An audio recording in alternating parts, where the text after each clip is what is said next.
Hello. Yeah, that's your name. Squirrels got me. Big Jim. Yeah. Really, really, really, really cold and fun. Cold and fun. Cold and fun. That's good that you think that of it, because that's what deer hunting typically is cold and fun.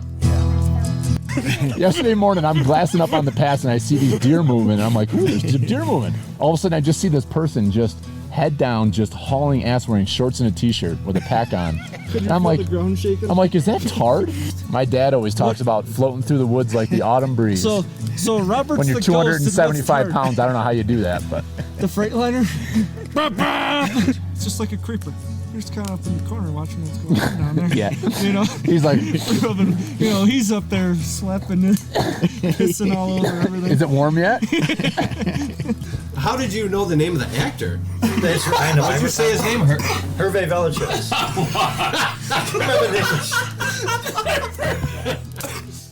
You know what pert near means. If you know what pert near means and you live in America, you're a redneck too. Welcome to the Log Talk Podcast, brought to you by Pert Near Outdoors. It's that time of year. It's that time of year where we all need to be thinking about, do we have everything we need to hit the woods? Chances are you don't, and if you think you do, you probably could use some more. So how about you go over to thehuntworks.com and check out all the incredible products these guys are carrying. This is a great family, local store. Dan and Steve Dunnigan, a couple hardworking sumbitches. They are now carrying archery equipment, everything from bows to arrows to broadheads, quivers, you name it. So on top of all the great tree stands and box blinds that they're carrying, they're now a full-on archery dealer, and really recommend that you check these guys out for your next big purchase. Head over to thehuntworks.com to see what they've got for sale, or if you're local in the Rochester area, head on over to their store in East Rochester on Dispatch Drive and check them out. They are on social media, The Huntworks, and also online, like I said.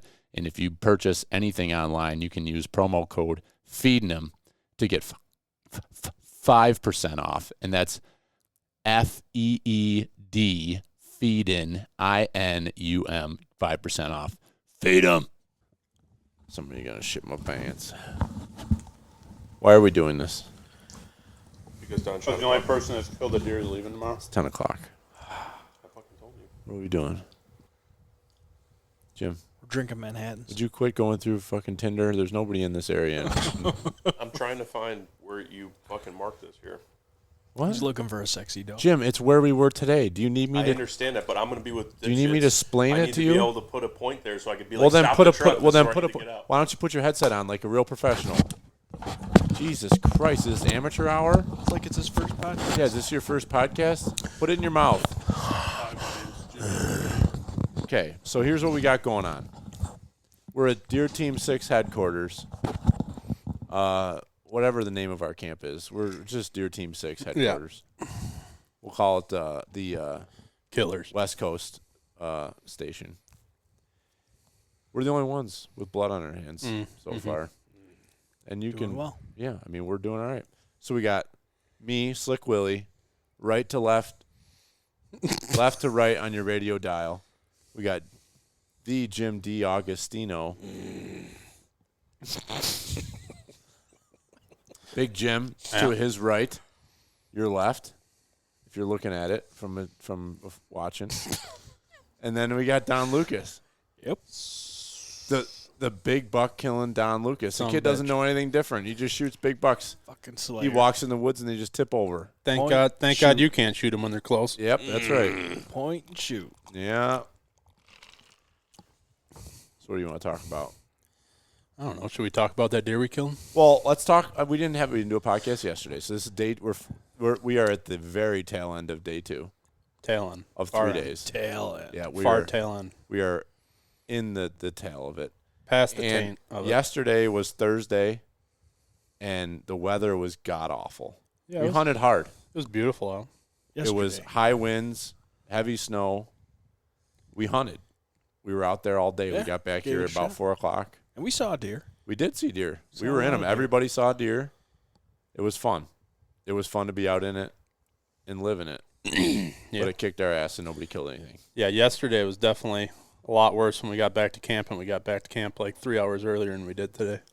Yeah. Did we? Yeah, it was like 2:30, 3 o'clock when we got back yesterday. Or, maybe it was No, 3:30. Yeah, it was 3:30. Did you see any bucks? But I was fucking whooped yesterday. Yeah, I was tired too. I'm tired now. I'm not bad now. No? It's the BCAAs. Yeah, just Yeah, the it's the You're welcome. BCCCAAs. It's the You're welcome. backos. Yeah. Anybody out there who doesn't take any backos, you should get some. Definitely helps. All right. So that was yesterday. Nothing really happened. No, I had a buck come across the side hill on me as I was coming across, but it was 4-point.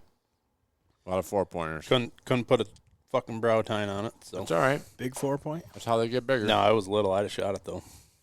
Oh, yeah. So that was that. And then today, we were doing Death Valley, where we've had great success in the past, hence the name. Don Lucas and I went up the ridge right off the road. We were into them, like immediately. No reason to go too far. No. It was probably a half a mile. Not even, I bet. No? It was pretty short. Yeah, we're just right up it was steep as hell. Yeah, it was a climb. Yeah.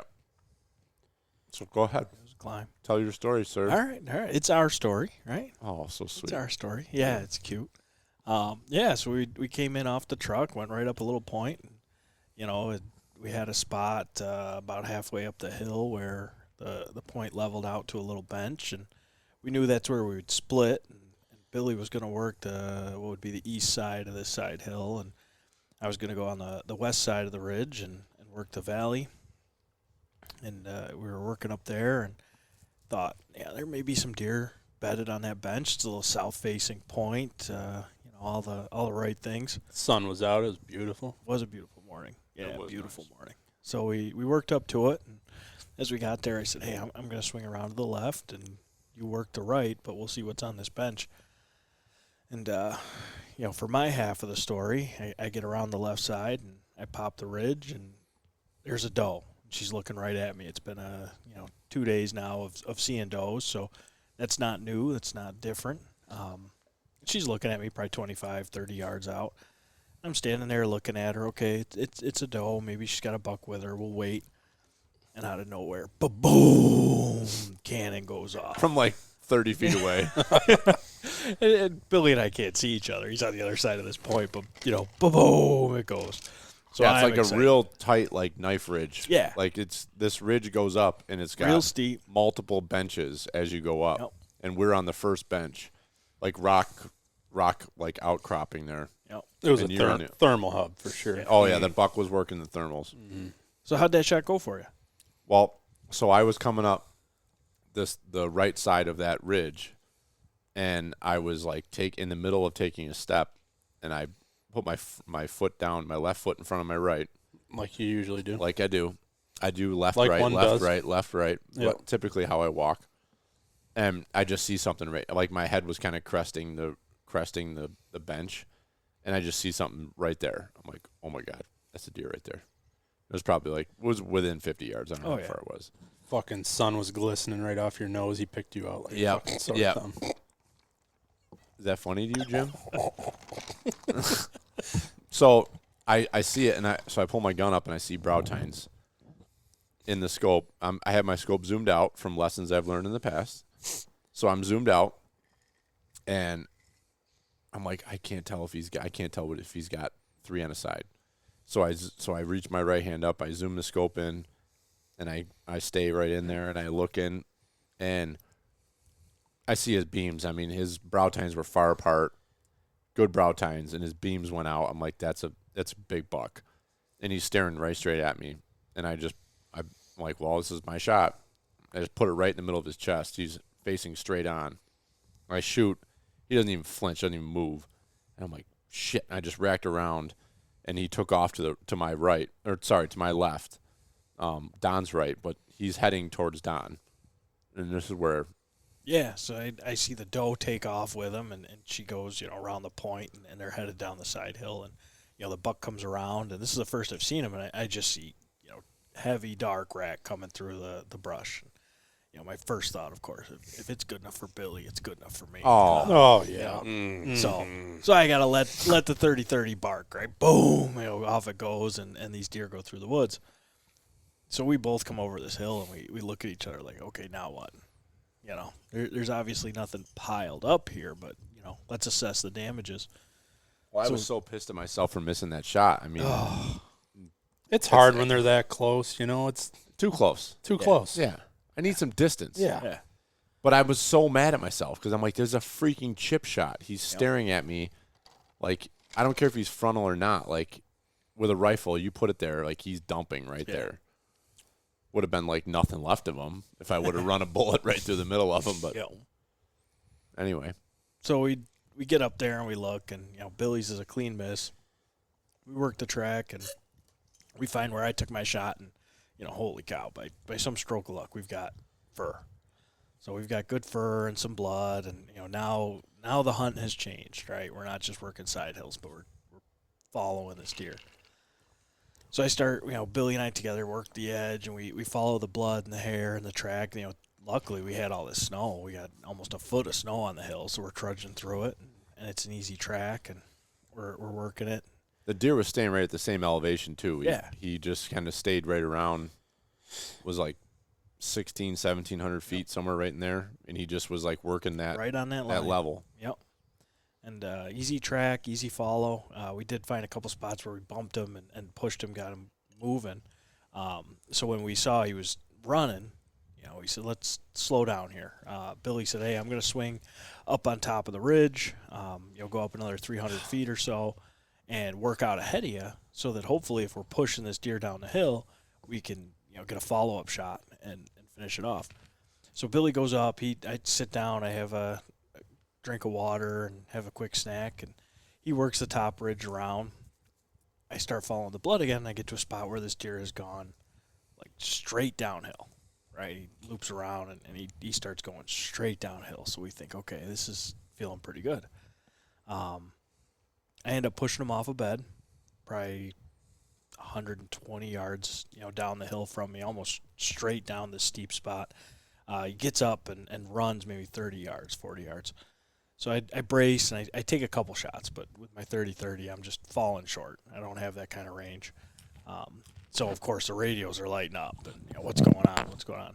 So the deer's down in the bottom. He's down in this creek bed, and he's milling around, and I can see him. I just can't touch him. So I got Jim here on the other side of the valley. I got Billy up on top of the hill behind me, and we're trying to figure out how do we pinch this deer down and finish this off. So he's down there milling around, and Jim's working his way down the hill. My gun would have been empty. Oh, yeah. Empty guns are dead bucks, right? Yeah. So we're talking about it over the radio, and Billy's line, should I come down there? And he's like, you think I can get him with the big one? Can I get him with the big gun? So I said, yeah, with that range, sure. And so Billy sneaks down the hill. What was it, probably 200 yards you had to come back? Quite a ways. Yeah. I was out in front of you, yep. But we were about similar elevation. I had to work my way back and then drop down the hill. Yep.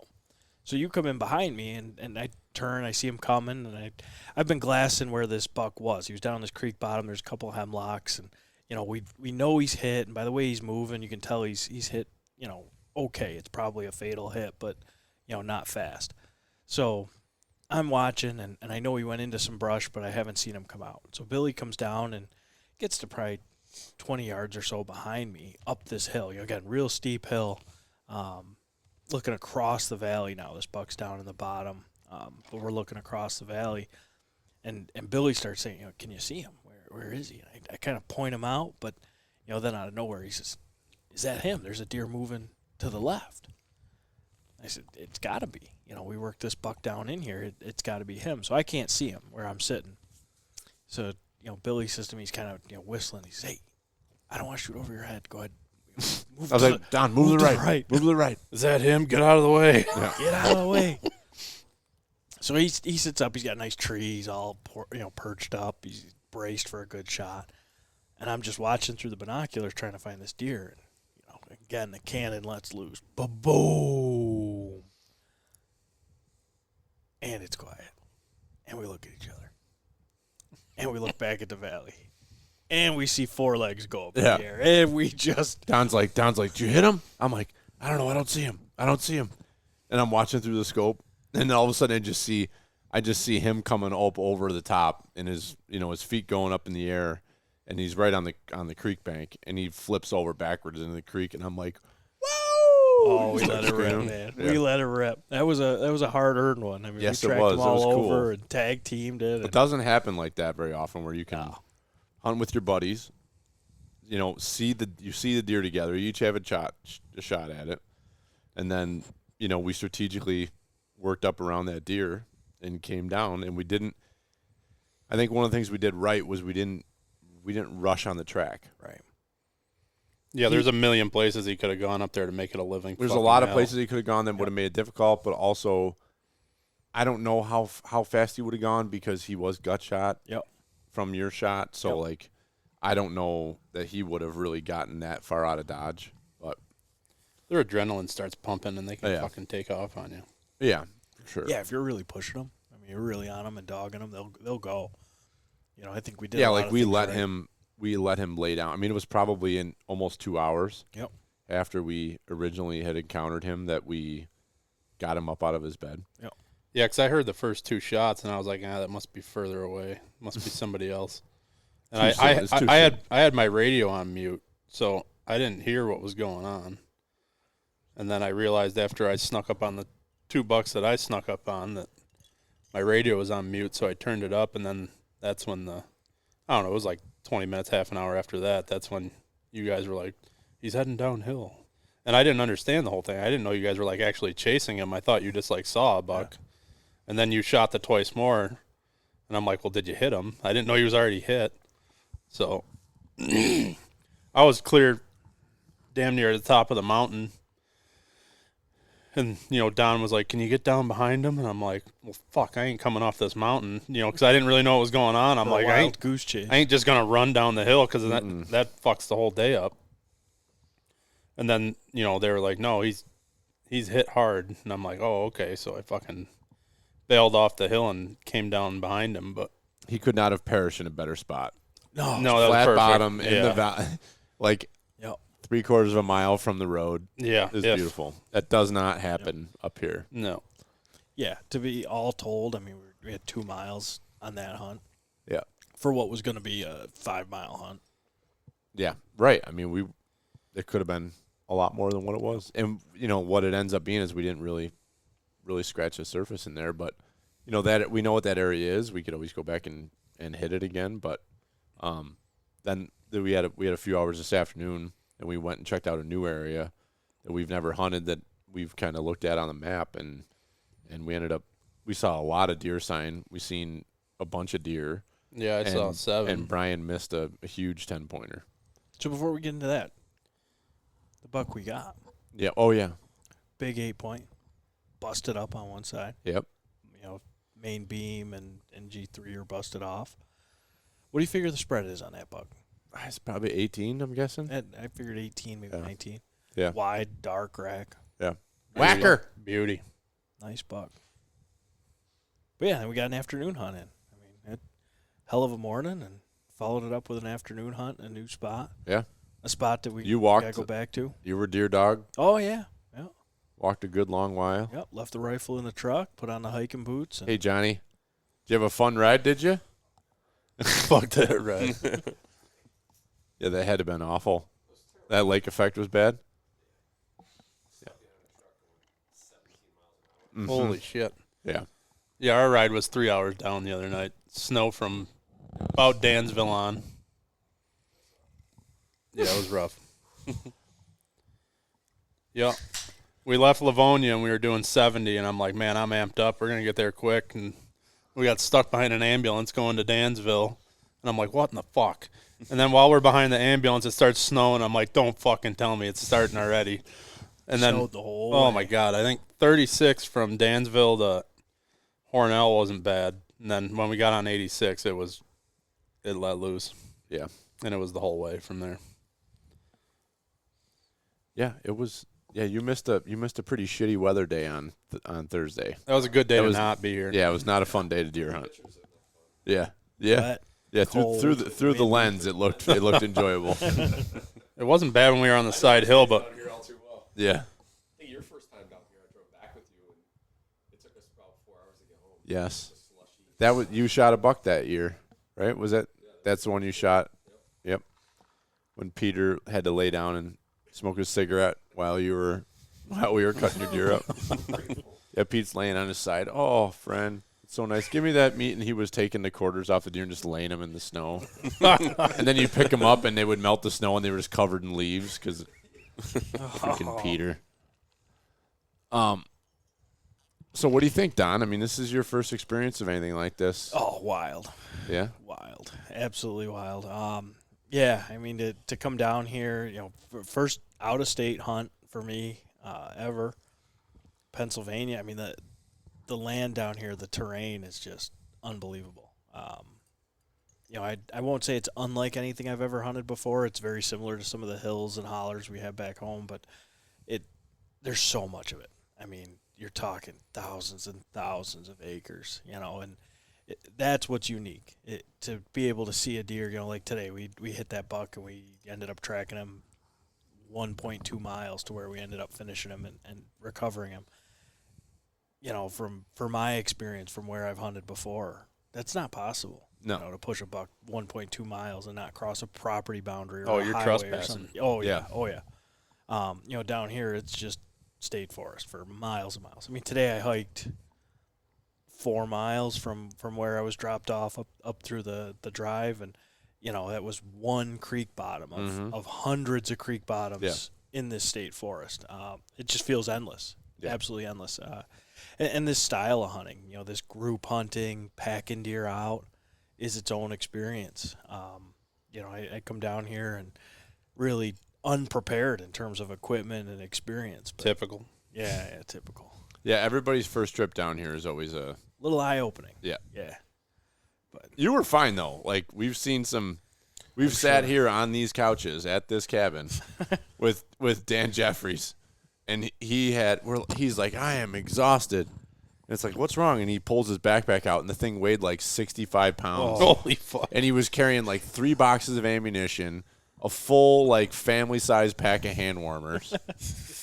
Like he was ready to just survive the apocalypse. There was another guy that wore like a full bib setup too, like that was him for the hikes in. Was that him that was doing that? That was his first time. Well, didn't Howlett wear his Carhartts or something? Like it? No, he wore the first time Howlett came. It was supposed to. He wore like a Gore-Tex rain over the top of it or something. I don't know, but he was carries a hatchet. Yes, and he wore rubbers, I think. Yeah. No, I gave him my Danners for that hunt, or maybe that was the second year. I don't know. It had to have been the first year. He was absolutely not prepared. Michael. His first walk in, he was like, "I am not ready for this." Yeah, it was the Super Bowl. We did the Super Bowl right off the bat. It is unique. I mean, there's not a lot of people who hunt like this. I think there's a lot of people who think about hunting like this or dream of these kind of trips, but don't ever do it. I mean, it takes some drive. Today was 25, 27 degrees all day, and we're out there walking the woods in a t-shirt and a long coat. It's just there's so much movement, so much activity. Well, the tough part really is you sweat your ass off. Yeah. And then you got to deal with the cold once you're at your level to hunt it. That's the challenge every time. Well, we haven't quit moving. I mean, yesterday we walked. Yeah, I didn't really sit much at all. Yeah, 20 minutes here and there. Stop a little bit to still hunt, but for the most part, we're moving the whole time. And today, for me especially, I was on my feet moving, with the exception of maybe a 20-minute stop waiting for you to get ahead. Yeah. And then you're packing deer out. You're talking 30, 40 pounds of meat in each of our packs, 4 guys, packing it up, hauling it out on top of whatever layers you're carrying and stuff you're carrying. You shot a nice buck. Yeah. Yeah. Oh, yeah. First out-of-state hunt. Yeah. First out-of-state You just hunt. hit a home run right off the bat. Yeah. Easy game. Easy game. Yeah, easy game. Yeah, so it's pretty incredible. We'll be riding this one for a while. Yep. I'll show you a picture, Johnny.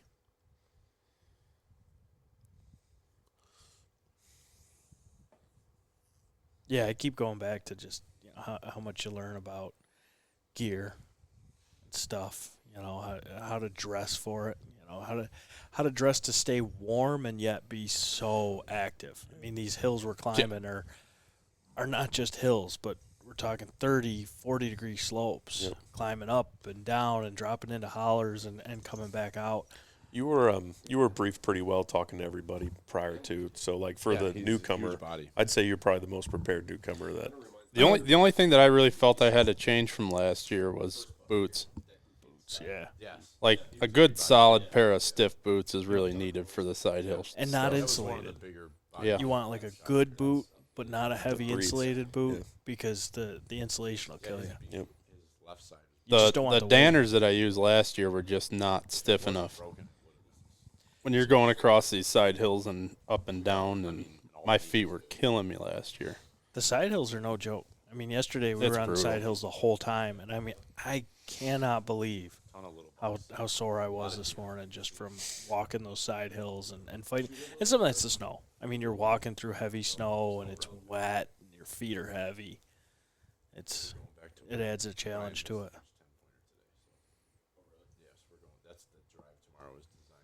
When you say that in the mic. Yeah, tell us about our drive tomorrow. I farted. So then this afternoon we went and checked out this new area, and it was kind of a thrown together hunt. We had our house, Deer Team 6, went after the southern end of this area, just kind of threw it together, and then Brian, Brad, Aaron, Molly came in from the north end and ran out some ridges. And so we ended up getting up in there, and we all saw deer. Like, it was great. We all saw deer. It was a brand new area, great sign. And then it was probably, 3 o'clock, 3:30? Mm-hmm. Like, Brian's over the radio. Brian's like, "Is anybody seeing anything? I haven't seen any sign. Brad, is there any deer over there? You seen any sign?" And then it wasn't like 30 seconds later. Pow! And he's like, "Monster buck! Monster buck! Shot at a monster!" Yeah. It's just classic Brian. 10-point, real big. Yeah. But I guess, so this deer, Aaron must have, there's like 3 ridges that come down. And Aaron jumped these deer up. And so Brian, if they're coming downhill, it was to Brian's right. And Brian was looking to the left and then heard blowing. And him and Molly both turn and look, and at like 30 yards. Giant. Brian says giant 10-pointer. He said 20-inch spread. Yeah. Looking right at him. And he swung his gun right up and just shot. That's all he remembers. Yeah. So, but the buck went in there. They went down over the hill and went down into the bottom. But, oh, you're not on the group text. I'll send you what we're doing tomorrow. But, I mean, that buck didn't leave that area. That's a huge area. He's still in there. So there's a really good chance. We got it surrounded now. Yes. Yeah, we're going to put 19 red-blooded New York Americans in there. If he's still in there, he's going to get it. Yeah. He's going to learn. He's going to learn it. He's going to learn how to ride in a Silverado. So, yeah. We haven't hunted as a group yet. Yeah. We had such shit weather yesterday. Everyone we tried to do like all of Birch Run yesterday, but it was such shit weather that like things just didn't work out the way that we expected it to. We did our end right. They just fucked up their end. Yeah. Well, I think what we're seeing now is, Deer Team 6 here. We're kind of elite. We saw a lot of deer yesterday. Yeah, we're the killed a elite deer today. elite hunting force of this. Everybody's looking at us to say, You just entered some real. Yeah. Yesterday there was a lot of people who didn't see deer. We all saw deer. We saw deer at every hunt we were in. Just saying. Every guy. Yeah. Every guy saw deer. If I could put a brow tine on one would be dead by now. You got Brother Dallas who's tagged out and just drinking for a living. He's fucking that whole Doesn't team really up. care that much. I don't think it matters. No. Yeah, Brian and Brad and them come down today and they're like, "Have you talked to Dallas? What's the plan for later?" I'm like, Dallas didn't know what his plan was last night for today. I don't know what to tell you. I'm like, you should go up here. He was drawing it up this morning. We stopped in and we're like, "What are you guys doing today?" They're like, Dallas is in there drawing it up. It's He's still wearing his jeans. Yeah. That is what it is. So that's the game plan. We're going to do it to it. Yeah. Feed them. 19 people packed into that little valley. It'll be perfect. Plenty of room. Plenty of room for our it's friends. huge. I mean, yeah. I mean, for anybody who hasn't hunted like this on these big state forests, it's hard to even describe it. We were talking at dinner about how do you quantify the acres of land we covered, but I mean, miles of walking. Yeah. You know, and you put 6 guys in a valley, and they're all walking 4 miles to get there. It's crazy. I mean, it's so much. You can't do this land. at home. No. That's it. You know, and you say we see tracks and we see sign, and you know, where are the deer? It's like, it could be anywhere. Mm-hmm. You know, they could slip between 2 of us easy. We're quarter mile apart, half a mile apart. Right. So having 19 people in there tomorrow, it's a big space. That's going to get into. Well, it's kind of a tight space for 19 people, but once we pack good. everybody in there, it'll be tight. But if there's anything that comes through there should be opportunity for somebody. So, yeah. I don't have much else to say. No. I'm freaking exhausted. I'm fading. Thanks for all your contributions to the podcast, Jimmy G. Yeah. Yeah, you did nothing. I had much. Didn't have You're much over to here say. freaking sending your wife dirty texts or something. I mean, the whole time that the Don's hunt and your guys' hunt went down, I was getting bits and pieces on the radio. I couldn't get all of it, and then when I finally got confirmation that the buck was down, I just beelined it downhill. I just abandoned. Wouldn't like an eye line be a faster way to do it? Like a beeline is like you got to do like loops and shit. Yeah. Okay. Fine. An eye line. The radios are a cool What element. is a beeline? Because that's. I thought it was V-line. Well, that would be like a Victor. Beeline. V for Victor. What's the actual saying? I don't know. I'm on a beeline. I always just said it. It is beeline. Maybe it's like the way a bee would fly, like straight. Yeah, it's like straight. It's efficient. Oh, maybe that's not the letter. It's the the animal. It's the fly. It's the red-blooded animal. All right. We'll do another podcast tomorrow night with the whole kit and caboodle. Feed them. Feed them. Feed them.